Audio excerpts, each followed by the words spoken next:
Magandang araw sa atin mga kalingap. Mga kalingap, may panibago po tayong update kay Edo at VNC. Pero bago po yan mga kalingap, kung bago pa lamang kayo sa channel ko, baka naman po pwedeng pa-like and subscribe my channel para lagi po kayong updated sa aking videos. At kung pwede, sana patapusin muna natin ang video na ito para alam natin ang nilalaman nito, at huwag din po natin kalimutan mga kalingap na pakisuportahan ang ama ng kalingap na si Val Santos Matubang at Kalingap Rob Matubang, pati na rin ang viewers na laging sumusuporta sa aking channel at reactioners. Maraming salamat po.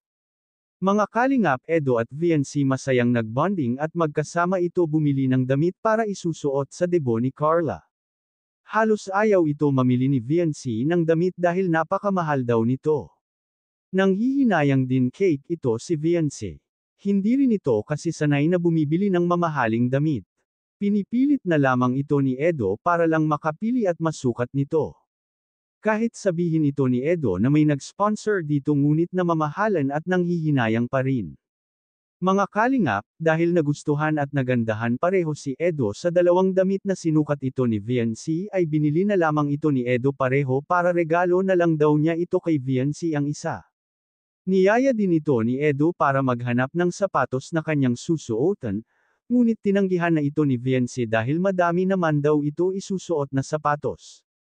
Sinamahan na rin ito ni Kuya Eds ito si VNC sa clinic kung saan ito nagpabunot at nagpakabit ng braces para mag-inquire at ipatingin ang ngipin ito ni VNC kung ano dapat ang gawin. Mga kalingap, nagpapasalamat ito si VNC sa lahat ng sponsor na nagpadala ng sapatos, pressure cooker at rice cooker. Nagpapasalamat din ito sa nagpadala ng financial para sa kanilang pang-araw-araw na pangangailangan. Kaya mga kalingap, hanggang dito na lamang po ang update team kay Edo at VNC. Maraming salamat po.